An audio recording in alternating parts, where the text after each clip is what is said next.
What's up? I'm Chris Distefano, a.k.a. Chrissy D, a.k.a. King Gay. You're listening to the Bay Ridge Boys, History Hyenas.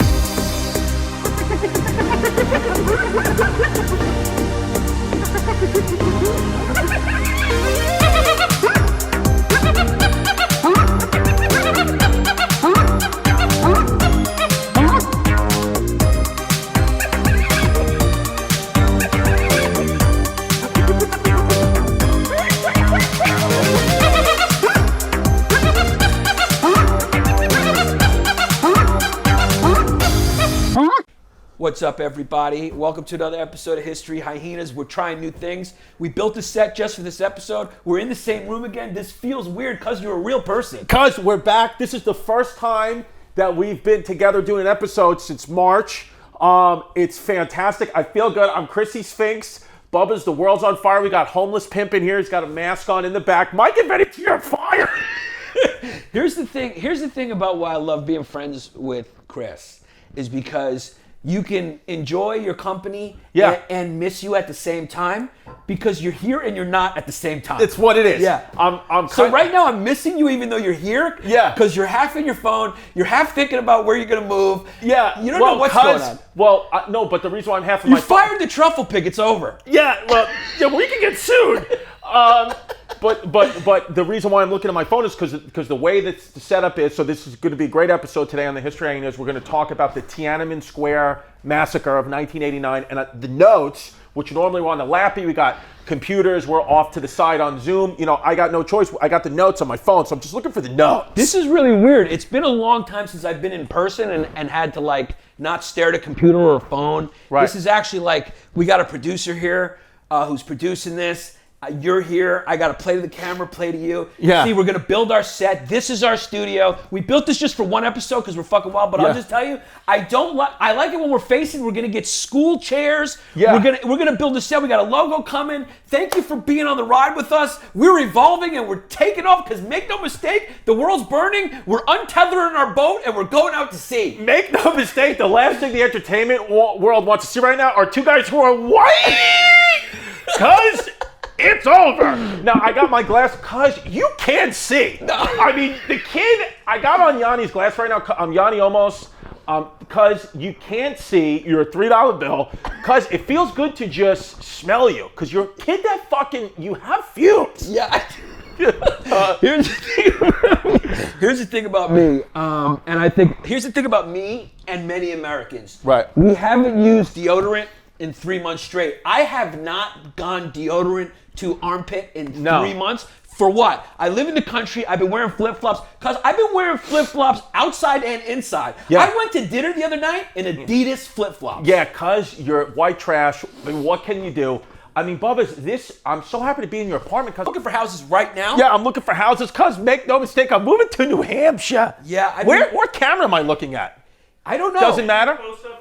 This one is the But main guy. can you see me as Chrissy Sphinx here or no? Is he sitting up? I see Yeah. your whole leg. Just get as comfortable as you want to get comfortable. I'm comfy wumpy. The funny thing is we're kind of living through historical times that when historians Right. look back on this, they're going to talk about how, people started building their own studios and shooting their podcasts in their houses, and their producers had masks on, and their producers were scared to go home to their neighborhoods because Antifa was putting things online saying they were going to blow up the supermarket. And here we are, we're in person for the first time in 3 months, and our producer has a mask on. He's got some sort of Corona purifying device that he's putting on. It's amazing. Yeah, and this is the new world. We're in the new world. It's almost like we're reporting a podcast from a bunker. Yeah, because I'm happy to be starting this shit back up again. I mean, because the episode today on Tiananmen Square is going to be wild. Make no fucking mistake.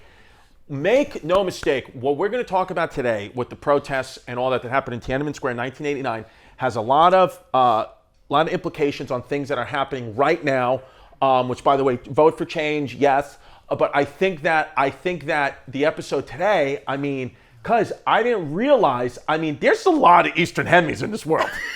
There's just a lot of Eastern Hemis, which is a good, positive thing. I'm saying it's a good thing, but they got 1 million people in a little square. 1 million? There's 1 billion of them. But 1 million people in Tiananmen Square in 1989. I mean, cuz there's 1 million. There's 1 million of them in Bay Ridge. Yeah, I know. Does one of them want to buy my house? If you open up any of those houses that have Eastern Hemis, it's just they're packed in there. Have you ever seen the way they pack into a subway car? Yeah. They fit in there. They fit like Tetris pieces. They just know just how to move it fit. up. Yeah. Cuz you know what's good about this? You could fit seven European descendant people in this apartment.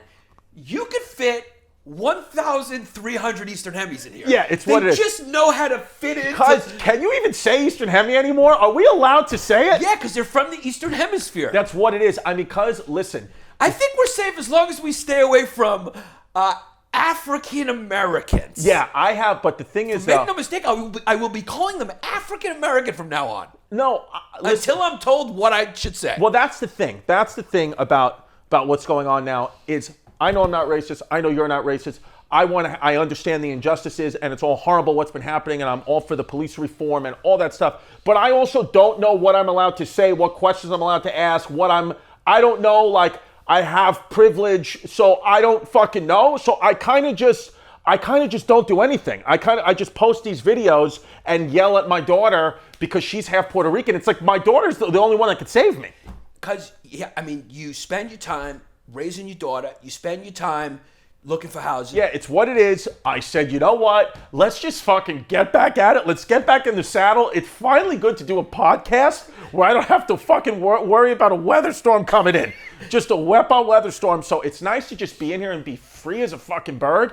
Because it's wild to think, since the last time that we physically met in person and done a podcast, it's a new world. Yeah. I mean, it's a new world, baby. Yeah. I mean, yeah. It's a new world, and I got fumes and I'm 20 pounds overweight. Yeah, I didn't want to say anything because you look like Santa Claus.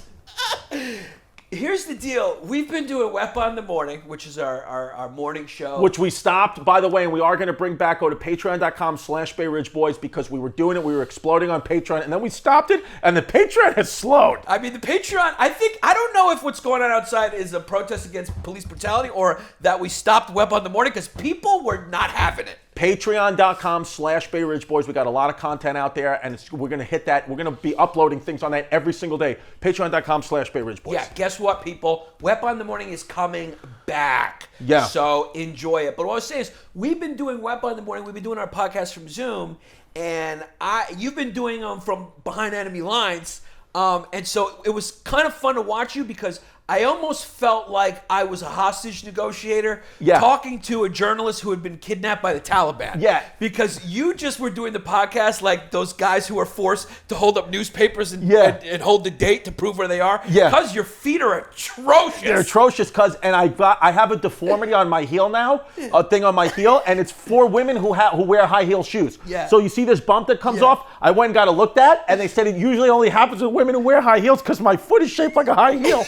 Can you not put your toes down? No. So that toe just goes over that That's toe. called a hammer toe, yeah. I wouldn't put those things, to save the future of this country, I would not put those things in my mouth. Because if Jesus Christ came down to this planet and said, okay, here's the deal. I know how to make peace happen on earth. Right. Yanni P has to take Chrissy D's foot and plug it into his mouth like a pacifier for 10 seconds. I'd say, let it burn. Let it burn, baby. Now, Bubs, let me ask you this, because it's just physically. Talk to me, baby gorgeous. Because, listen to me, hon, Lieutenant Lollipop. I haven't seen you. I got lightheaded. I'm about to pass out. Yeah. Lieutenant Lollipop. Did you prepare that or it came out? No, it just came out. Is that a good one? It's a good one, Yeah, keeper? Lieutenant Lollipop. That's the next t-shirt. Lieutenant Lollipop. Lieutenant Lollipop. Yeah, listen to me, guy. Yeah. I mean, cuz it's like one of those things where I'm like, Bubbas, what have you been doing? Our set looks like Andrew Schultz Flagrant 2. Look, Andrew Schultz studio just looks like he's shooting in the lobby of a West Elm. Yeah, he just looks. This is just my living room. So what were you saying, cuz? No, cuz because you've been all the way up in New Hampshire. Yeah. And the city, New York City's been on fire. I mean, how has it been being like a suburban guy now? It's been really eye-opening too. We just did an episode recently on Stockholm Syndrome, and I have realized I love this city. We had a good run. Right. You start from the Clinton tech boom from about the mid-90s till 2020. Right. You know, you can't ask for more than 25 years. We were the safest big city in America. You know, P. Diddy started. It started with P. Diddy and Mace. Right. Everybody went to the club. Latrell Sprewell was in there. Right. Everyone loved Latrell Sprewell. He was going to save the Knicks, and then nobody ever saved the Knicks. Right. But we were just too happy. I mean, Right. Madison Square Garden this is how much of a boom New York has been. The Knicks have had a losing team for 25 years, Right. and it sold the fuck out. Yep. And it started there, and here we are. We're headed back. We're headed back to Ed Koch, New York, where there's just going to be no more cops. Someone's going to show up. Someone's going to show up at your door and say, "This is your new community care bearer." Yeah. And he's here to ask, "Is everyone okay? And what's going on? And what are the reasons you committed the crime? Can I talk to you for a second? And can I recommend you talk to my senior care bearer?" No, but honestly, this is like just a question because, you know, it's a podcast to talk about it. But like, Muffin Man, what I don't understand is I understand that Minneapolis has defunded their police department and they want to disband it. They're going to. But what does that mean, though? Because I understand the reasons why, or I think I understand the reasons why of the police brutality, and I get it.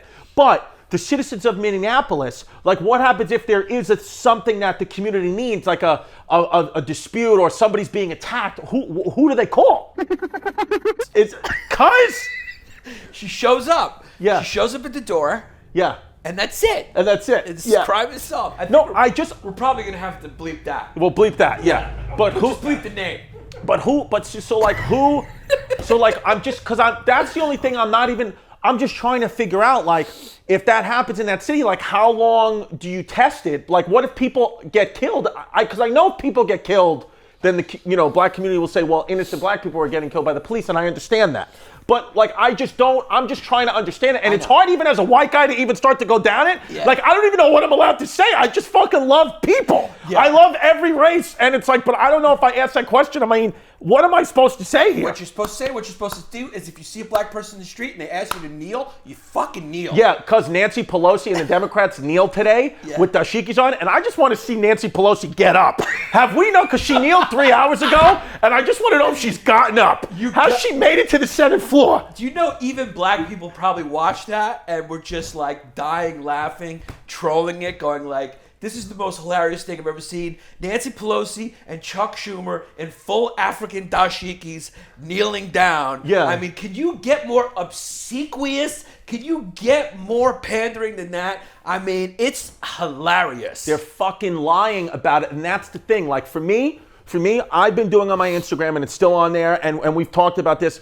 I've been donating money to the Black Economic Alliance because, to me, the black people that I've spoken, otherwise known as Flagrant 2 fans. Yeah, Flagrant 2 fans. Yeah, Dr. Harvey Spencer, the greatest dentist from Rockland, South Carolina.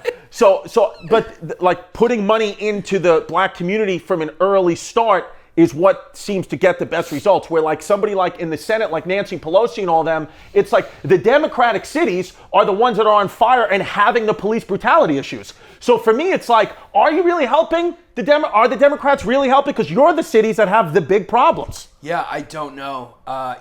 It's all I know is just like, I'm not a racist kid. So whatever comes at me in the future, I just want to make my statement now. Hi, my name's Yannis Pappas. I'm a Greek kid. My grandfather was a slave to the Turks.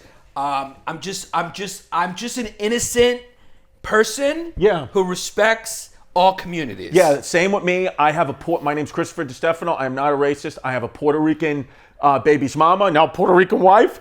I like I said in a video before, I mean, I'm just, as Yannis has called me so many times, I'm Chrissy Undercovers, Chrissy Secret Agents, Chrissy Flapjacks, because Chrissy Pancakes on both sides. I mean, I got a Republican face, but I got the Democratic brain. You know, I got a fat black girl's ass. I got an ass like a black girl. You know, I got a basketball scholarship. I mean, I'm a black kid.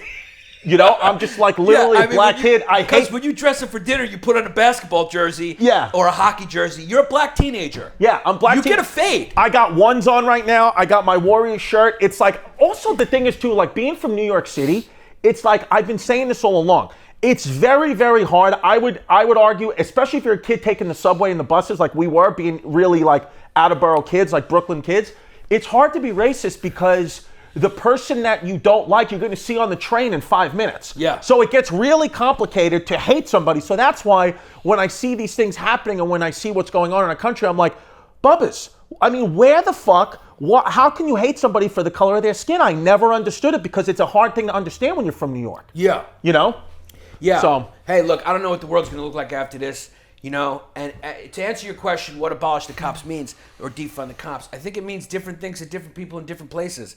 There's a lot of people who think, hey, you know, what we're going to do is just take away some of the funding and reallocate it for education and social workers.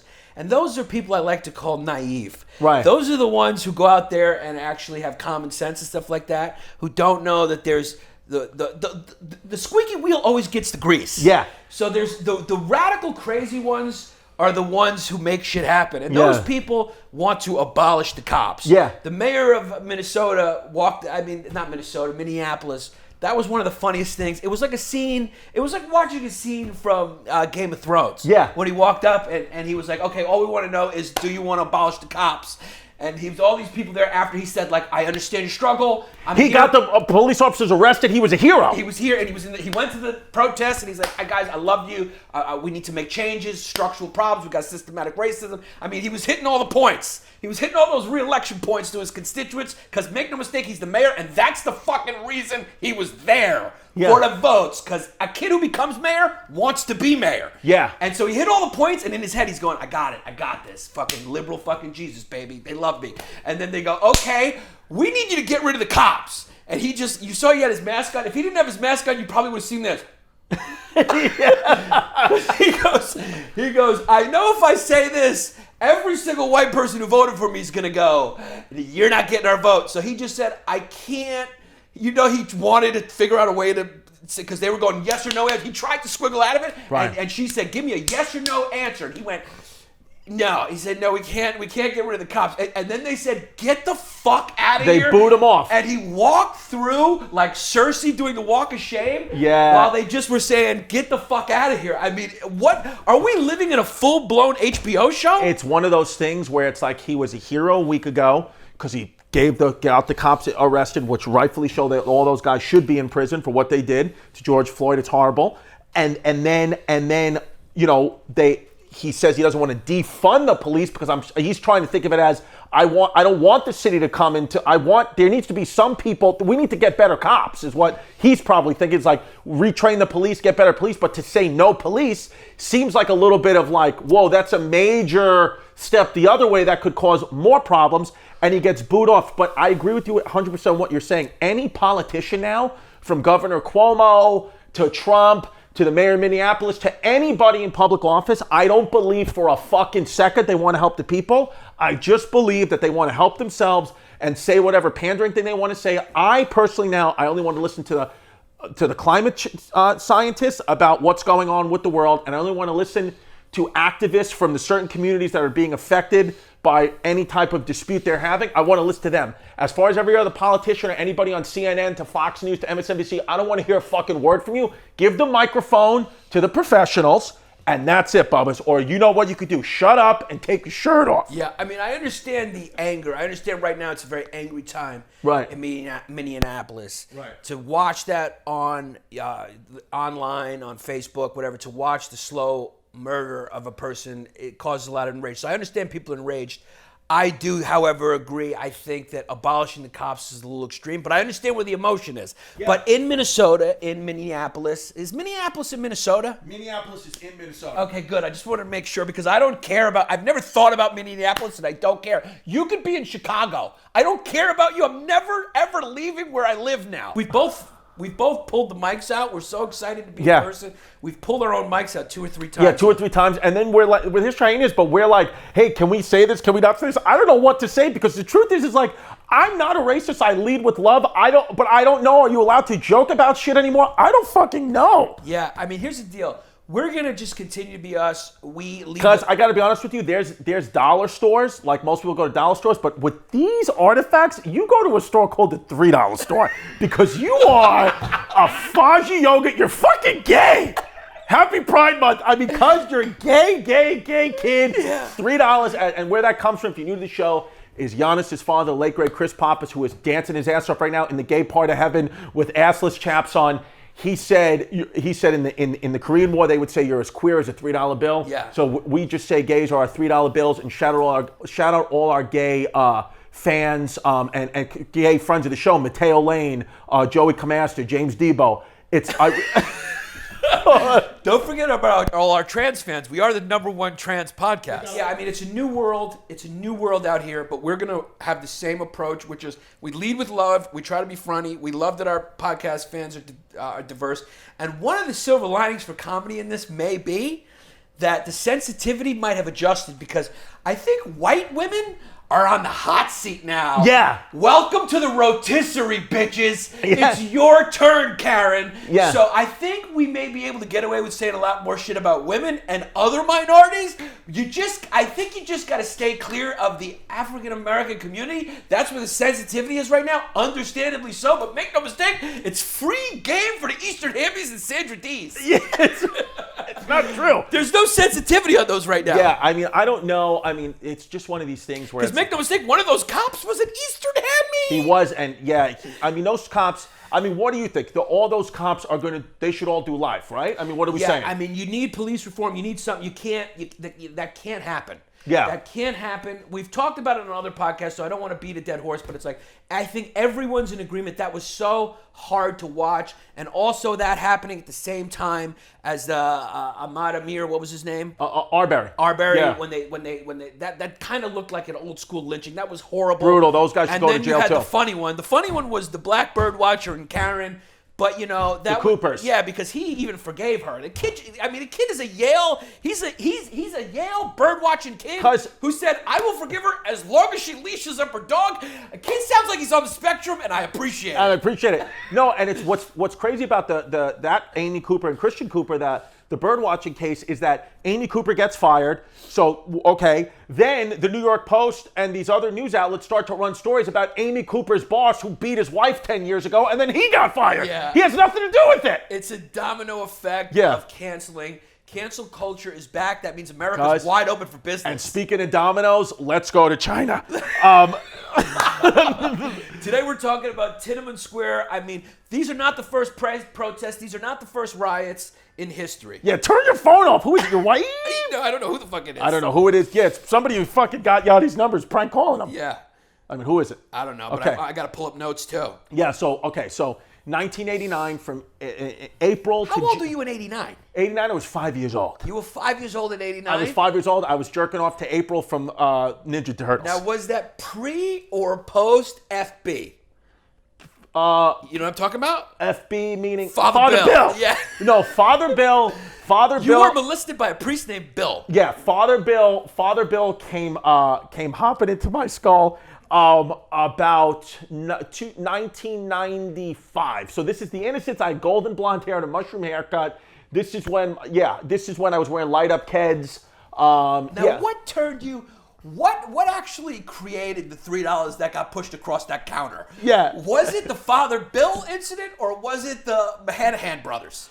Or was it a combination of both that when it got handed to you ended up being 3? You know, this guy's under a lot of heat. Was that $1.50 plus $1.50? This guy's under a lot of heat right now too for some of the things he said in the past, but I do like one of his most famous movies, a man by the name of Mark Wahlberg, and it's called The Perfect Storm. And I think what you just described was The Perfect Storm. Yeah. Is the McKenzie brothers were coming from the east, and Father Bill was coming from the west, and then they just met in my tonsils. So it's just what it is. So basically, Father Bill and the Mahanahan brothers were basically the Russians and the United States against the Germans in World War II. Yeah. One took the Eastern Front, one took the Western Front, and they squeezed you into one straight freaking stone cold $3 bill. I came out $3. I came out 3 strands, $3 bills, and that's it. Yeah. So in 1989, that's where I was at. So Tiananmen Square, things are about to pop off in Tiananmen Square. Now listen, as you know, we're fucking doing the best we can here, okay? Some of the names of these Chinese kids, it's just hard for us to say. I'm trying to do the best I can, but some of these names we just don't know. So yeah, listen. I mean, you would have thought history teachers in America would have done what a lot of Asian kids do in America, which is they have an Asian name, a Chinese name, a Mandarin name, and then they just, in school, they're called Steve. Yeah. So it's like, if we could just figure out an American name for this cat, because his name was Hu Hung Hung? His name is Who You Bang. So it sounds like my baby's mama texted me, you know, Yeah. So that's what it sounds like. Yeah. It says Who You Bang. The kid's name is Who You Bang. Yeah. No, it's Hu Yao Bang. But basically, Hu Yao Bang died, and this set off, as we know, Chinese, they're communist kids. They're fucking communist kids. But these, the protesters of 1989, and for years before this, they had a real thirst for democracy. The kids wanted democracy, and Hu Yu Bang was a kid who was all about that, and then he passed away, and these protests start to come out. And Hu Yu Bang, he was the leader of the Communist Party, but he was seen by the students and a lot of the workers as someone who was very moderate, very liberal, someone who was open to democratic reform. Democratic he was reform working for it. and capitalism reform. Right. So he basically, because a lot of people look at Mao Zedong, because when Mao Zedong came into power in like the late 1940s, he was looked at as this guy that's breaking China away from this imperialist. He was kind of the AOC of his day. He was the AOC. We're headed there now, so this is not a new story, and just buckle up. Yeah. The roller coaster's going downtown. Yeah, so everybody when Mao Zedong came into power, they were like, oh my God, we're saved. We're not going to be imperialists anymore. These, the emperor is gone. It's No going to more be oppression. No more for oppression. The people, No more rule. and then everyone goes into a program. Yeah, and then he just said, listen, I have a little thing I like to call communism. Yeah. And it's coming your way, communism. Yeah. Communism's coming your way. And they dealt with that for a long time. And the thing is, a lot of people now, they want to talk about socialism and communism and how it just doesn't work, okay? People get put into camps real quick. It's the funny thing, I think the reason why, and I don't know if I've ever heard this anywhere, but I think the reason why it's still appealing to young people, it'll always be because it's very utopian, right? To each according to his need, Right. But I think the reason it continues to have such appeal is because the actual communist countries are so closed by their very nature that you never really know the exact number of people that were killed because they're so good at covering it up. Yeah. So it seems like it's great, whereas like with Hitler's atrocities, we saw the bodies, we saw the photographs. You'll never get into North Korea and see what's going on over there. No, I mean, Kim Jong-un is dead. The kids, and he's been dead for about 2 months now. And we just are like, maybe he is. I mean, the kid is fully dead. Yeah, I mean, the things that Fidel Castro did, the things that Che Guevara did, they were utopian kids. Yeah. They were saying the same things some of these radical left, whatever you want to see them as, are saying now. For the workers, stop oppression, for all, everything for all, free education, these are old things that they were saying. That's what Che was. Get rid of the foreign influences, the hegemony, all this stuff, power to the people. Right. And then on the other side, they were just murdering people because it's my opinion that when you elevate society or a cause over the individual, it's just a matter of time before you look the other way when the individual gets abused and you become what you hate. 100%. So all these things were bubbling up even since the Mao Zedong times. As time was going on, the intellectuals were starting to feel a little oppressed by all this thing. So Hu Yu Bang dies, and he dies April 15th, 1989. And then the day after, the Chinese government has a funeral for him, but they make it quick. They're like, you know what? Because they can already sense, the leaders at that time, they can sense there was a guy named Dao Zheping. Your guess is as good as mine. Yeah, Dow Jones. The kid Dow. I'm just going to call him Jeremy Ling. Yeah, Dao Zheping, who was high up in the party, they could sense that this Hu Yu Bang stuff was going to get bad because the students, the liveliness of, and that's what's happening now. A lot of the protesters, they're young kids. They're young, they're full of life. It's when you're in your 30s and 40s, I don't care what side, it's like the people who want reform and all that. It's like we just don't have the energy to do it. It's like I want to get out there and do it, but it's like our boy Sergio Chacon is out there protesting every day. And shout out Sergio Chacon, go follow him on Instagram, great friend of the show. But I mean, the kid runs 10 miles a day. He's got to run 10 miles a day just to have the energy to protest. Yeah. I mean, I want to take a nap because I ate 2 slices of pizza. I want change, but I'm tired. I can't get out there. Yeah, it's tough, especially when you got a kid. So there were conservative elements in the Communist Party that wanted this to go quickly because, the Communist Party wasn't uniform. He was more on the left side of the party, I guess, if you will, more liberal, and then there was conservative elements. Right, so 100,000 pro-democracy protesters protesters, mostly students, gathered at Beijing's Tiananmen Square. And Tiananmen Square, what it means, it was the Heavenly Gate. And what it used to mean was, that's what it translates into, is Mao Zedong named it that because it was like, China was like this forbidden land. And he kind of abolished all that, was like, no, the emperor's, I'm going to come out and speak to you. I'm your leader. So Tiananmen Square is like this kind of symbolic place. It's like the People's Square, right? Right, the People's Square, the People's Heavenly Gate kind of thing. So it's this symbolic place. Protests happen there all the time. It's been, actually, this year, because of coronavirus, is the first time in a long time there's not going to be protests in Tiananmen Square. Right, yeah, they usually gather there, and a lot of times on the anniversary of Tiananmen Square, 89, they gather there. But if you were to make Tiananmen Square, if you were to try to draw an analogy with New York City, it's kind of like the Union Square of your day. So you could probably expect to go there and see like some kids breakdancing, right, or somebody fart man running around going, yeah. You know that guy? Do you think, fart man, do you think at the edges of Tiananmen Square there are people selling their DVDs for $5? I think it's probably. It's probable. Yeah, I mean, you could probably get a hot dog there, and it's actually a real hot dog. Yeah, it probably is. It's probably just a poodle in a bun. Yeah, no, it's probably. Are we gonna get canceled? No, I think Chinese jokes are okay. I think. Yeah, are Chinese jokes okay? I mean, because make no mistake, I mean, they did eat a bunch of bats and shut down the world for a little while. So let's just not lose sight of that. But it's okay. We're just kidding around, of course. We're just living in a crazy world, cuz, I mean, As always, History Hyenas is proudly brought to you by Manscaped at manscaped.com. That's what it is. This is the Lawnmower 3.0. We have beautifully manicured jewels right now. That's why we have no problems. If our pieces were to touch at any moment, it would be fine because we have smooth genitalia provided by manscaped.com and the Lawnmower 3.0. This thing is designed specifically to make your piece look pretty. Go to manscaped.com, put in the promo code HYENAS for 20% off your order and free shipping. That's HYENAS. And also, if you want to get a little crazy like me and tuck it back, the Lawnmower 3.0 also works on manginas. It does. We want to say thank you to Manscaped for leading the fight against fumare. No fumes. We're living in such a crazy world that literally we talk about the Cold War and all that stuff and communism and all that.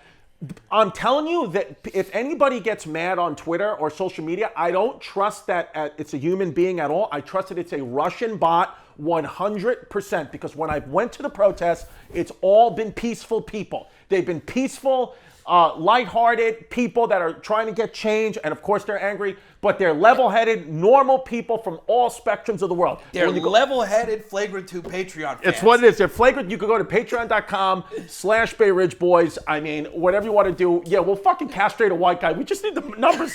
Whatever you want us to do. If you want to join our new $300 level, we will castrate a white guy live on air. Yeah. So it's just, we'll make a white guy a eunuch, whatever you guys want. But my point is that they're very peaceful. It's only when you get online does it really start to get extremely hateful. And I'm telling you, I believe that it's Russian bots. I know you may be like, you're fucking crazy. I don't. No. They don't have any followers. They have an egg picture. It's a Russian bot. No, that's a known thing. That is a known thing, that there's tons of Russian bots. A lot of these fan pages were started by foreign elements, Russians, Chinese. I mean, they're out there and they're laughing at us and they're having a good time. That's what it is. They're sowing discord. It's part of what they want to do. Yeah, and then also, so what happens is Tiananmen Square, Hu Yaobang dies, and then the next day, student representatives, they carried a petition to the steps of the Great Hall, and they demanded to meet with Premier, who was like the president, Li Peng. The kid's name is Li Peng. And the government refused the meeting. So that's the problem here, is what oftentimes, like, all the government has to do is make a simple gesture. Even if they just took the petition and ripped it up or wiped their asses with it as soon as they got inside, if they would have taken it, things would have remained peaceful. But it's like these egotistical, psychopathic people in high branches of government in whatever country constantly make the wrong choices. Yeah, and you have to remember at this time, Gorbachev was in charge of Russia. Because did Gorbachev ever get his birthmark looked at? Because that looked cancerous. It did. I don't know. Yeah, I mean, I think the kid, it was a skin tag maybe. The kid was a skin. Did he have fucking warts on his head? He might have, but I mean, that thing was there. I mean, Gorbachev, he eased a lot. What was it called? The perestroika. We'll do an episode on him. But he was the one who started opening up markets in Russia. He started. So I guess the PR, what was his name again? The premier's name was Li Peng. No, the guy who died. Hu Yaobang. So Hu Yaobang. In a lot of ways, he was, I think, kind of like the Gorbachev of China, who was open to the idea of opening up some markets and some democratic reform. And eventually we'll get to it. But Gorbachev goes and wants to meet with Premier Li Peng, and it was the first time in 40 plus years that a Russian leader had been in China, and the protesters fucked it up and they had to meet in the airport. So this is, we'll get to that point, but that really is what kind of sparks the inevitable violence, because Gorbachev, the Chinese government was embarrassed. But what happens is what the issue was, because I had heard of Tiananmen Square, I knew loosely what happened, but I didn't know really why the students were upset and why the people were upset. And the reason is they were frustrated with the limits on political freedom and ongoing economic troubles and the education system. It didn't adequate. Are we good? Oh yeah, sorry. It did not adequately prepare them for an economic system with elements of the free market capitalism. So all the students wanted was basically to have a chance to go out and buy Nike shoes, to have a chance to, have a family and kind of do what you want. They didn't want to, they understood that the communism thing was like, they weren't going to get, they looked at what the Westerners were doing and were like, this capitalism thing looks pretty good to us. Yeah. They just wanted to buy a pair of Starberries. I mean, the kid he's a star in China. Let me ask you a question. And he looks like an Eastern Hemi a little bit. He does look like an Eastern Hemi a little bit. Let me ask you this. Right now, China is communist. I understand that they're communist, but it seems like they're capitalist. So are they somewhere in between? They are somewhere in between. What they did was they made some market reforms. The thing that they do is the government kind of controls everything, regulates everything. And, like they can't see this episode in China because the government won't allow it. I don't know. That's a good question. No, they won't. Even with Tiananmen Square, they won't let a lot of the Chinese people have never really seen the footage. They don't really know much about it because the internet you can't look it up in China. That would be hilarious if we just became huge in China. I mean, imagine we're fucking the shit in China and we won't know until we take a flight there. Yeah, it was like Matt Pavich and his buddy, who I love. His name's James something. Yeah, they did They're good kids. They're hilarious. They did that song, Coincidence. Hi, you can really dance. Yeah. No, you can really dance. He goes boom, boom, boom. That thing is now, first of all, it's like a TikTok phenomenon. Right. It became like the most viral TikTok thing. But before that, somehow it went super viral in China. And the kids went over to China and they're superstars over there. They were going there and people were going like, wow, you can really dance. And there was like fans of Chinese people around them taking pictures of them like they were Dennis Rodman. And then they came back to Brooklyn and they just did a show at the Grizzly Pear. Yeah, they just they got off the plane to JFK and they said, get in this fucking dollar man. I mean, that video just took off in China.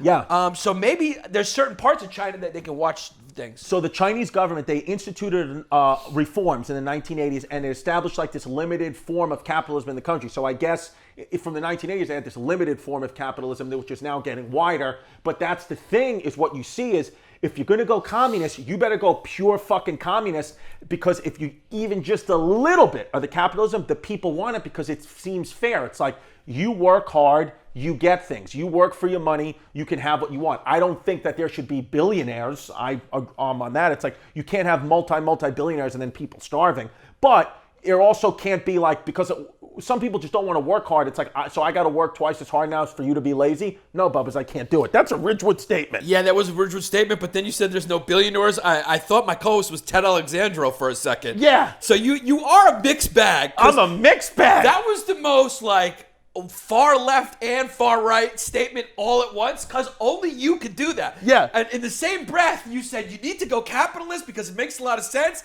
and also there should be no billionaires. Yeah. So I don't know who I'm talking to. I believe there should be billionaires, but I also believe they shouldn't be able to fucking hide their money in the Philippines or Cyprus and not pay taxes. Yeah, but monkey So if you're a butt. billionaire, you gotta pay fucking taxes, maybe a little more taxes. But to say there shouldn't be billionaires, I mean, what do you think the motivation is for Jeff Bezos to make Amazon so dope? Listen to me, Stinky Pinky. What I'm trying to Listen tell to you. me, Lieutenant Lollipop. Lieutenant Lollipop, okay? You fucking Sergeant Starburst. Listen to me. Listen to me. So, Lieutenant Lollipop is it 10? Should we make a t-shirt, Lieutenant I mean, Lollipop? Yeah, I mean, you got to save that for a fucking KO on No Nets, which we're not going to do anymore because Chris is overworked. I'm overworked. Lieutenant Lollipop. No, we will go, with patreon.com/BayRichBoys. We'll do some No Net shows. Because people are going to always love us because you're just a lovable ball of fucking FF. Yeah, I'm just a fucking FF ball. And yeah, what I'm saying is that I think, of course there should be billionaires, but I think like there should be something where like once a year or something, their tax money, I don't fucking know, but there can't be people who have billions of dollars and then people who are dying from starvation. It can't happen. Well, you can't do that, yeah. But yeah, Ted Alexandro, I've had enough of your fucking Facebook. I would love if we just got to a point. We're living in such an era where I mean, people just like Twitter has come to life. It's like it's possessed people and now come to life. Yeah. Because that's what Twitter is. Twitter is just like everyone acting like a petulant child who wants Yeah. attention, and they're just easily offended and they attack you like if they troll you. And then if you fire back, they run away and cry like a child. You know, a child punches you in the head, Yeah. and then you turn around and punch him back, and then he just cries to his parents. Yeah. It's like that's what Twitter, the world, I think Twitter has possessed us. Right. And now it's come to life. Because now, listen, when I saw this thing that happened in the midst of the Tiananmen Square protests of 1989, when I found this little tidbit, I said, Yanni was there and he didn't tell me. They made a 33-foot statue during the 1989 Tiananmen Square protests made of paper mache and metal armature, and they called it the goddess of democracy. And that's what I've been calling you behind your back for years, is the goddess of democracy. And I said, Yanni fucking was there. Now, were you there? Did you make the goddess of democracy? I didn't. Because that's what it was called. I didn't make the goddess of democracy. But I do think it's appropriate that the Chinese protesters in China made a duplicate of the Statue of Liberty, and it was a piece of shit that would fall apart in 10 seconds. Yeah. Just like some of the other plastic shit that we Because get made let's in China. be honest, that goddess of democracy was made out of paper mache and cigarette butts. Those kids like to smoke. They like to fucking squat down and smoke cigs. Does anybody have better hip flexibility than Major League Baseball catchers and Chinese workers? 'Cause I mean, if you're a Chinese guy working in the back of a Chinese food restaurant, your hip flexibility, I mean, that kid's asshole hovers an inch off the floor 24 hours a day. Because whenever a Chinese guy goes on break, I mean, it's just right down. I I mean- mean, it's just right here with a stick. 'Cause Why aren't there more Chinese catchers? Because every single time I see a Chinese guy on the floor smoking a cigarette, if he puts a finger down, I'm throwing a fastball. Because I like the vibe in here with Homeless Pimp, because the kid laughs and has a sense of humor. Yeah. What fell? What was that? I don't know. Was that the door? That sounded upstairs. Oh, it sounded like Oh, yeah. it sounds upset. Well, these people are just going to have to get used to it, because this is our new studio. And we're back. Yeah. So, cuz, let me ask you the question. Yeah. So on May 20th, on May 20th, 1989, in China, the government formally declared martial law in Beijing. By the way, Tiananmen Square is in Beijing. I don't know if we mentioned it, but they're in Beijing. And troops and tanks were called in to disperse the dissidents. Martial law means what? The army rules. Like when de Blasio put us under curfew last week, were we under martial law? Which, by the way, de Blasio, who's the mayor of New York City, I know you want to take $1 billion away from the police, and that's fine, because I understand you're under pressure and whatever, but where's the $538 million your wife lost? That's just what I really want to know, because we could use a little bit of that money to go back to the police. Yeah, I don't know if we have to edit that out. I haven't read that article yet. Yeah, but- no, his wife misplaced $538 million, and Yeah. she's like, whoopsie. Yeah, we got to find that out. Okay, martial law is when a black guy named Marshall comes out and just goes, all right, everybody, here's the deal. This is a new law. Everybody stay inside. Yeah, that's what it is. That's what I think, right? That's what it was named after, a black guy named Marshall who walked out in the middle and said... Marshall's a white guy name. I feel like Marshall's Marshall... one of those... Marshall could go 50... Marshall's like Nigel. It can go 50-50. Like, there's a lot of black Nigels and a lot of white Nigels. There's a lot of black Marshalls and a lot of white Marshalls. But what does it mean, martial law? It just means like you have no, like, I don't understand. It means the army comes in and declares martial law. They take over. They just take over. So that's what happened on May 20th. The army just rolled in, and the protesters, they talked. It's interesting because the army came in on May 20th, and the protesters were just talking to the army, being like, "You're our countrymen and women. We're not violent. We just want to have a chance at democracy here." And the soldiers left. The soldiers went against some of the general's orders, or whatever they call them in the general. They went against General Sal's orders, and they General So's, yeah. General So's, Yeah. and they left. Am I allowed to say that? I'm just kidding. I love General So's. I think we chicken. got the green light. I think it's green light for the Eastern Hemisphere right now. I don't Yeah. know. I mean, these are all jokes. That's what's so funny about this dumb era. Is like it's just jokes. But I mean, General So. I mean, that's just a low hanging fruit that you had to. That was like when you go to a T-ball and you put it on there, and you just got to put it out. You just got to put it out. So they went against him, and and the soldiers actually left.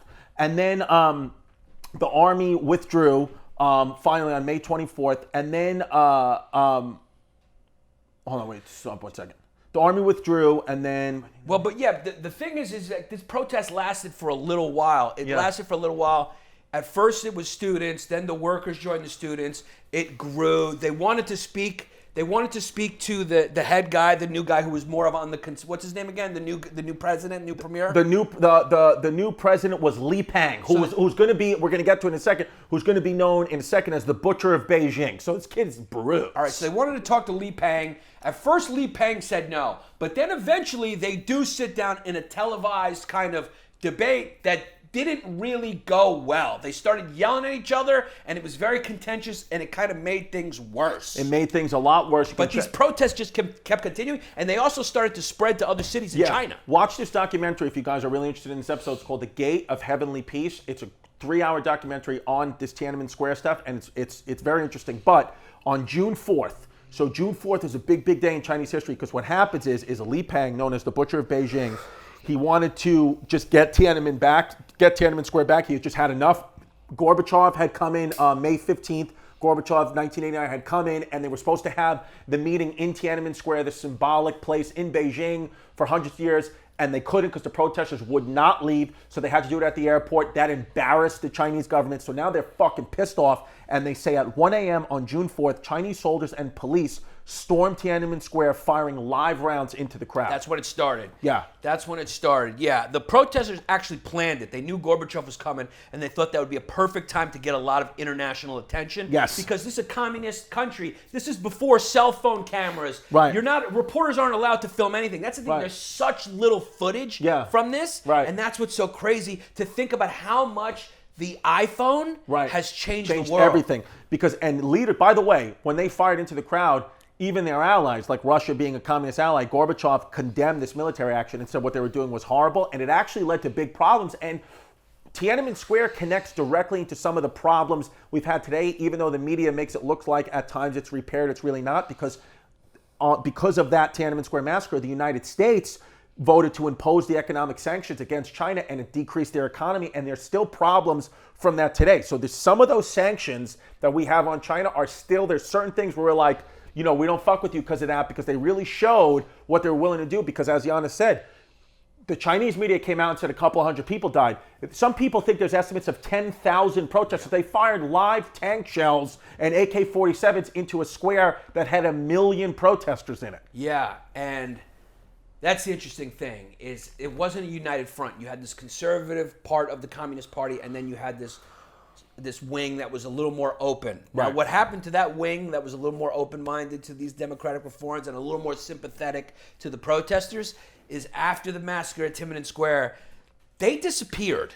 That's what happens in China. Those guys who were on the more open-minded wing of the Communist Party, they're not. Yeah, that's like the Chinese doctor that came out and said, hey, I think coronavirus is a little bit of a problem. He just went bye-bye. Yeah, they just are gone. I mean, they just were gone after that, because that's what you can do in a communist country because it's closed. So one of the most famous things about Tiananmen Square, and what the footage that a lot of people have seen, is on June 5th, something happened. A man called Tank Man. They called him Tank Man, and this kid, nobody knows his name. Yeah, his name was Tank Sinatra. It's Tank Sinatra. Yeah, Tank Sinatra. Go follow Tank Sinatra. Once he stopped giving us $500 a month on Patreon, we said, fuck you. Tank Sinatra, can I just say something to you? You had the popular Instagram page, okay? And then the idea was right there for you. Yeah. The idea is right there. Hey, let me just turn this into a show called Tank's Good News. Yeah. But you decided to do a podcast with Louis J. Gomez's studio. I mean, if there's a more Franks and Beans move, I don't know what it is. And then guess what? John Krasinski pranced right in, and he made a show called Some Good News, and he walked away with about 10 mil from CBS Access. So I hope your house is nice in Smithtown, Tank, because you never leave it. Yeah, I'm kidding. We love you, George. We love you, and if you want to hear more Tank's podcast. What is it called? The Thinking Tank or whatever? The Thinking Tank. I don't know where it is. Yeah, just go to gasdigital.com and join the paywall. Yeah, join the paywall. You can see an interview with me and Tank Sinatra. Or you can see little snippets of what we do with Tank Sinatra at patreon.com/BayRidgeBoys. Love Tank. We love you. What's it called? Taking the piss. We're taking the piss. We're kidding around. So Tank Man, he was a man that he basically stood in front of 3 rolling Chinese tanks and said, you're going to have to run over me. I'm not going to move. And the tanks tried to go around him. He would move. Tried to go around him. He would move in front of him. And then finally the tanks went back. And it was like this kind of moment for the protesters that were like, wow, we beat back the military. And it was good for the Chinese government side because they were saying, we're showing the world we don't hurt our people. So it was all that bullshit, that communist, bullshit that they want you to see. They said, oh, we wouldn't run over one of our own, but meanwhile, 6 hours later, they were going to shoot more shells into the crowds. I got actually a theory on this. I got a personal theory on this. This is an exclusive. You've never heard it anywhere before. Yeah. And this is a Yanni Long Days exclusive. Because you're entering into the Yanni zone. This is the Yanni Long Day zone. Yeah, I mean, get ready. Just sit back, because here's the deal. There's virtually no other footage from the Tiananmen Square massacre because journalists were like completely purged and not allowed to be there. Whatever footage was there, if there was actually some foreign press there, very little footage made it out because it was all confiscated and people just kind of disappeared and went bye-bye. Right. So I have a theory, because this is one of the most famous images in history, right? Of the one guy standing in front of the tank. I have a theory that, what's his name again? They just call him Tank Man. No, the president again. Oh, Li Peng. Li Peng, the butcher of Beijing. The butcher of Beijing. He probably set it up where he put that guy there, and had the tank come, made the tank cop for the photo. Wow, Yanni Long Days. Nobody's ever thought about that shit because it showed that they would not run him over. And so they killed about 10,000 people because they fired into unarmed students. Just wanton, bang, bang, bang, bang. They just started firing and killing people. They said it was only officially it was like 22 people died. Yeah, right, that's not how that works. That's not how it wasn't a fucking American shooting. It was the army. It wasn't some fucking crazy guy who didn't get laid in Charleston. It was the fucking army shooting. They killed more than 22 people. So they did that as a PR move, cuz what happened is the butcher of Beijing called up Andrew Schultz and said, how can I spin this? Yeah. And he said, babe, I got an idea for you, and bang, that's what happened. That's what happened, cuz let me be crystal fucking clear. If you don't think that you just uncovered the communist plot, and when you're driving home to your home, when you're driving back to your house in New Hampshire today, you're not going to careen off the road because the Chinese government's going to send a drone at your brake pads. You got another thing coming, cuz you're not making it home alive, because you just found out the truth. I mean, that's a pretty good theory. Wow. That is the theory. Yeah. I mean, how is that not what happened? I mean, he just goes back into the crowd and nobody ever says it.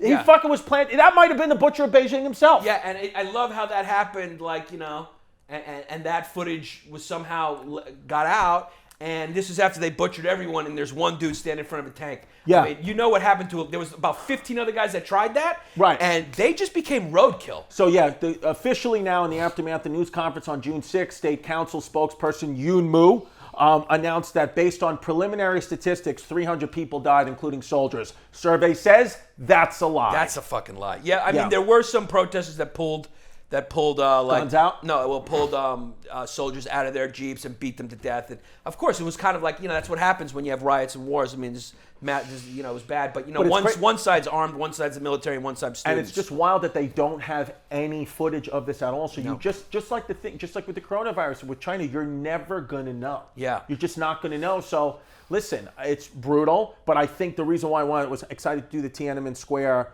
the Tiananmen protests today, is because of all the protests going on in our countries. Protests do work. They do. Like, I know that eventually they didn't get full democracy, but the communist government did bend a little bit, and they did introduce some of the things that reason why you have kind of a pseudo communist capitalist China is because of the Tiananmen Square protests. So they still got a victory. Yeah, they also had to do it if they wanted their country to have any sort of wealth and chance to survive. So they have like an interesting, by all means necessary mix, kind of the way Nazi Germany did, not comparing the two, other than the fact that it was a kind of a mixed economy that was the government ran some things, there were some companies. It's a little mix. It's kind of like a mix, but it's really all controlled by the government at the end of the day. Fuzzy Wuzzy, and the fact that you uncovered the Tank Man plot. I mean, this is why we do this is why we need to fucking do this in person, because you would have never been able to uncover that if we were over Zoom, because you would have uncovered it, but the Wi-Fi would have sucked, and it would have went choppy, and then we would have missed it. Yeah, and it was just nice, having homeless pimp. The kid's just engaged and he's laughing, so it felt like we were doing a live show. It feels good, and it feels good to see you in person, to remember that you're really a real person. I'm a real person, and I'm just a misshaped kid. And make no mistake, the kid homeless pimp, he's insisting on wearing a mask because he went to a protest and he's not telling us. So that's what he's doing it. That's the reason why Venetia's not here, because she put in her story that she was at one. Yeah. And my wife saw it and said she can't come. I'm just kidding. I'm just joking. Well, the truth is, I was at one too. There was one at Owl's Head Park yesterday, and I was there. with the baby. I mean, what can you do? How was it? The thing is, here's what it is. Because I have a Puerto Rican family that I love very much. I love them. If you want to get a good deal on fitness, check out my Instagram. So you can work out with the Weather Girl. We'll call it Weather Girl Workouts. If you want to know what that means, patreon.com/BayRichBoys. That's where a lot of the fun happens. But when you have a Puerto Rican family, which I do, there's a lot of time spent in the park. So you're doing a lot of barbecue in the park. You're doing a lot of sitting down in the parks. You're in the parks a lot, and that's a good place for the protests. So I didn't mean to be at not that I didn't mean to, because I think the protests are a beautiful thing, and it's amazing to see that change is happening in our country. But a protest kind of just came on. But what's interesting about being a white guy in a Puerto Rican family now is that when the protests started coming, it was 3,000 people beating drums and yelling, and I wasn't sure, is that a protest or just the rest of my girlfriend's family? So you just don't know which is which. It's like, is that Pito coming, or is that a protest with signs? You don't know, because when Pito pulls up in the minivan, you don't know how many people are popping out, but make no mistake, they're all welcome in my home. Chrissy Cumpleaños is home, and if you're looking for a wedding hall in Bay Ridge, I got a hallway that we could do weddings. Chrissy Cumpleaños, we got good rates. If you want to get married in my hallway, you could do it. Yeah. The story of protests and civil unrests and government crackdowns and revolutions is as old as humanity. The French Revolution, Tiananmen Square. Right. Our country was founded by a revolt, the Russian Tea Party. You know, it's the history of Hyenas. What's it called again? The British Tea Party? What? The Boston Tea Party? The Boston Tea Party. Yeah. You know, that was a riot. I mean, it happens all the time. We took down WEPA in the morning. You guys gave us a digital riot. People riot. People just riot. People fucking riot. Tiananmen Square, it was an interesting thing. What an interesting time. We're getting in the studio. Yeah. We got our logo coming. We're building it. It's going to be beautiful. Here's the thing. I just want to talk to our fans for 1 second. I just want to let you know how much I love you guys. Yes. You guys are the best. You guys are the ones spreading the word to everyone else. And, you know, it's a really crazy time where people are very sensitive and it's very polarized. You could say one thing and somebody gets offended. Everyone's just a bitch now. Yeah. You say one thing somebody disagrees with, they leave. One person put in the exit interview on Patreon that they left because they don't like people who don't vote. Yeah. So we made a statement saying how neutral we are because we're comedians, and that's what she found offensive. Yeah. There's no way to win. You can't please everybody. So if you're still here and you're supporting us, we love you because we know that you're our true fans and you're all about sense of humor because we lead with laughter first and fumes second. We lead with love, lead with laughter, lead with fumes. We're an inclusive show. We love everybody. We're New York City kids that just fucking love everybody and every race, and we embrace every culture because it's been around us our whole lives. Next week's episode, we're going to do this. I'm going to tell the people now. We're going to do an episode about Jesse Owens, the great Olympic athlete Jesse Owens, and Lutz Long, who was a German athlete, and how Lutz Long was fighting for the Nazis and Jesse Owens the Americans, and how they remained friends throughout it all. And it's a beautiful, wonderful story about two opposite sides of a spectrum of a race, of ideals but they led with love and they stayed together as friends despite everything. And it's going to be a beautiful episode, and you can see it, here next week. So stay with us. And cuz now is a fun thing we like to do where anybody who's joined our Patreon in the last month, patreon.com/BayRichBoys, we're going to read their names out, and it's going to be a lot of fun to do this in person. Yeah, it's going to be a lot of fun. But let me just say real quick, Weapon in the Morning is coming back. So go join patreon.com/BayRichBoys now. You want to be a part of our channel because that daily morning show, Go Ask Other Fans, is a hit. It's a hit. There's 211 Patreon names. This is a good problem to have. Let's try to at least do 100. Yeah, let's do it. Okay. All right, let's get through it. All right. So as always, we go to patreon.com/BayRichBoys. We read your name out. If you join our Patreon, we read your name out at the end of our episodes once a week. We encourage funny names. We pick a PPW, the pseudo penis of the week. Me and Yanni will pick it, and it's just a lot of fun. If you don't want to make a funny name, you don't have to, but we encourage it. Ready? Yeah. Okay, let's start off. Timo Weber, welcome. Welcome. Tutor shooter, but I stay drinking wooter. I mean, I like it. Yeah, he goes on the list. He's on the list. He's on the list. Mar McFly. Hold on one second. Do you mind keeping track of this? Okay. Shit. What do you mean? I'll keep track of it. Okay, you want to keep track of it? Yeah. You got it? Okay. Yeah, I got it. Yeah, okay, you got it. Okay, it's Tudor, yeah. Okay, so how about this? So I'll just give you the numbers because it's all numbered. So There's no way for us to do it. Let's just enjoy the list. Yeah, let's just enjoy the list. Just know that you're on the list. Just know that you're on the list. Okay, so then we got Mar McFly. Then we got Chris Barney Rubble told us you'll pay off the VIG for him tonight, so be outside the Bridgeview Diner at 2 a.m. or else we'll find you. Hilarious. Obviously on the list. Then we got Jacob Freight, Nick R., James, Jared Grigo, Sam Bakers. Then we got Amanda only gets cracked open by sauce monkeys who vote to the right. On the list. On the list. Then we got Richard then we got Richard wants to use lubrication with the situation, Addison. Okay, Bubba's. I mean, it's the mother of my child. I know, but it's got to go on the list for the funny. I mean, that's 4 people. This list is going to be a tough, long read. Then we got Jay Smooth. Then we got Antonios. I'd say no fumes, but you wouldn't believe me, Stamatacos. On the list. This happens once in a while. We've had a couple of cold lists recently, and this one is cooking with grease. Cooking with this grease. is, as they say, cooking with fish grease. This is cooking with fish grease, and I'm happy to be back in the studio. Yeah. Then we got Anthony Barrico, a.k.a. Tony B, a.k.a. Butt Recco. Yeah.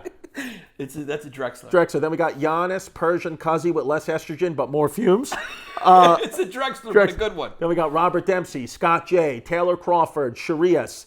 Sharias, Chrissy, Suck a D, and Avoid Strep Throat, Ano Malhatra. Okay, thank you. That's what you call a swing and a miss. Then we got Dreaming of Having Childbearing Hips of Chrissy's. Please swap yours with my flat one or bear my child. Drexler. Then we got Spencer Lundy. Then we got Yanni and Stefani. Potties make me pewing. I'll punch you 2 through with blue chew glue if I have to. Not an FF, just big queer. I mean, really good, a little too wordy. So you make it to the NIT tournament. It's a Drexler. Okay, then we got Antonio Rosales. Anna, not a toot, but I'm a nurse, so I'm washing Nana's poop shoot. Kleiss. Poop shoot. Automatic NIT for the poop shoot. Then we got Jeff, Tim. Then we got Leroy, just left flagrant 2 for you. 2 true blue toots. Yamin. It's a good, solid, that's a good, solid Drexler. Then we got Letitia. Chrissy's cum dumpster. What are the chances Letitia is a white? It's probably 0.007% that she's not. Well, my first girlfriend I ever dated, her name was Letitia, and she was half Jamaican, half Italian. Wow. And the mother named her Letitia. Because maybe that's her. Could be. Welcome back, babe. Yeah. I love you.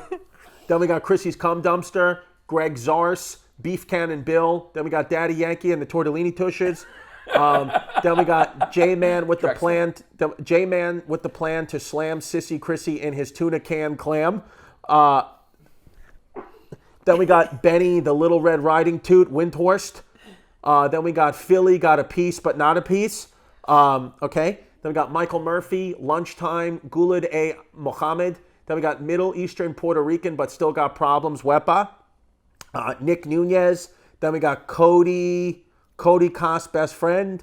Michelle Meyer, Walter Bishop, Eric, Ricardo Lopez. Then we got Jay the German, who seriously doesn't like sperm.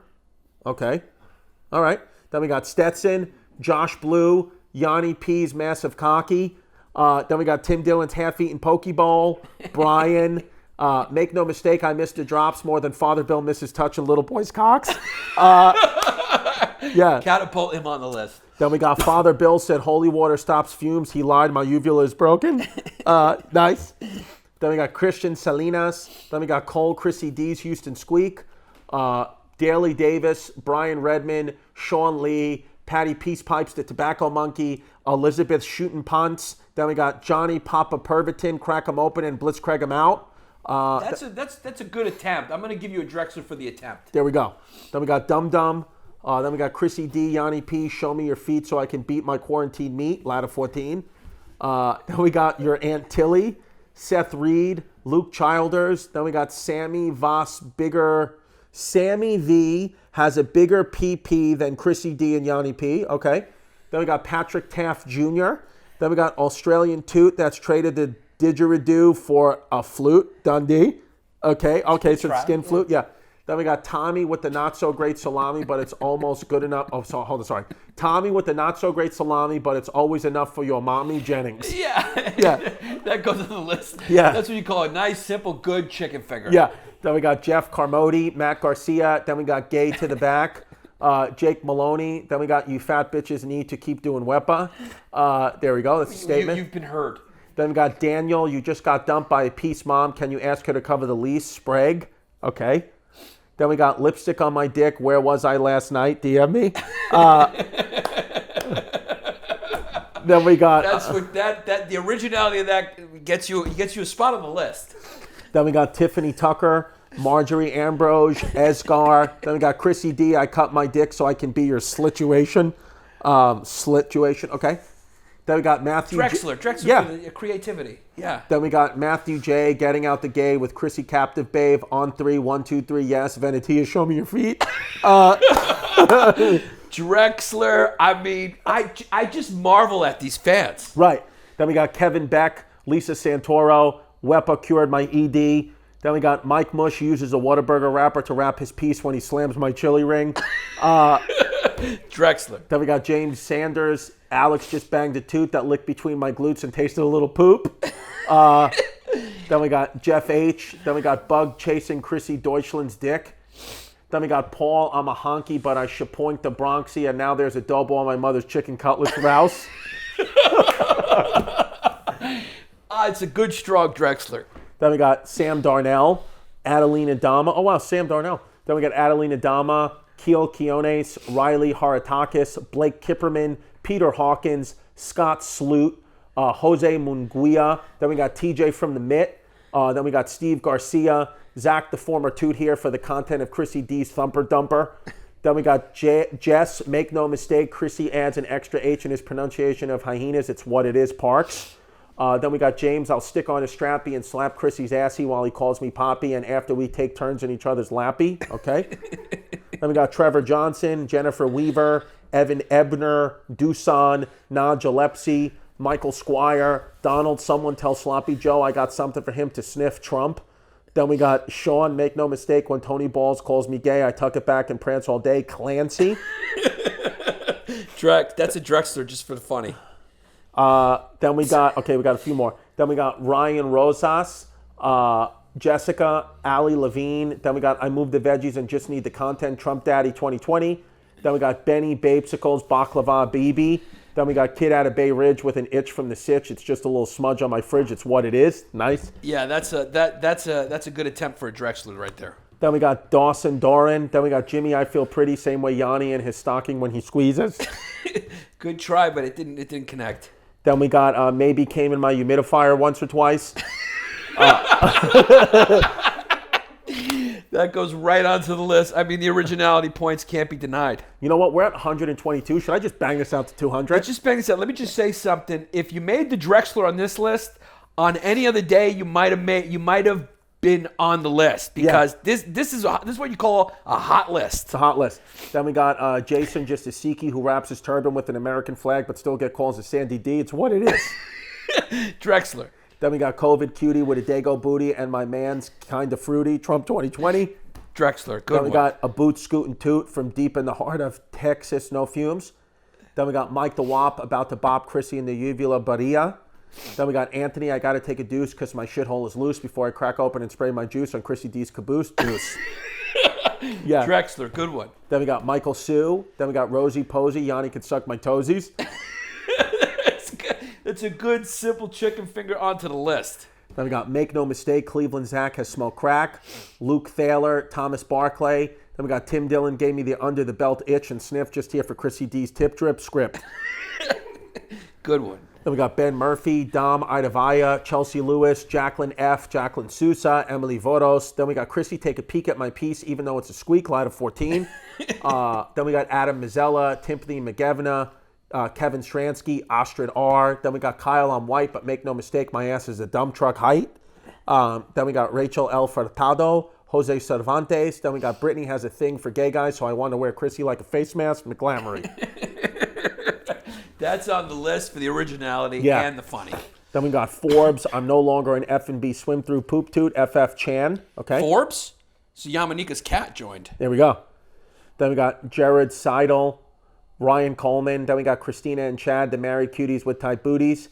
Harlow Lee, Jose Gomez, Quest, Captain Autismo. Then we got Josh the Handyman, ready to Chris A. Handyman.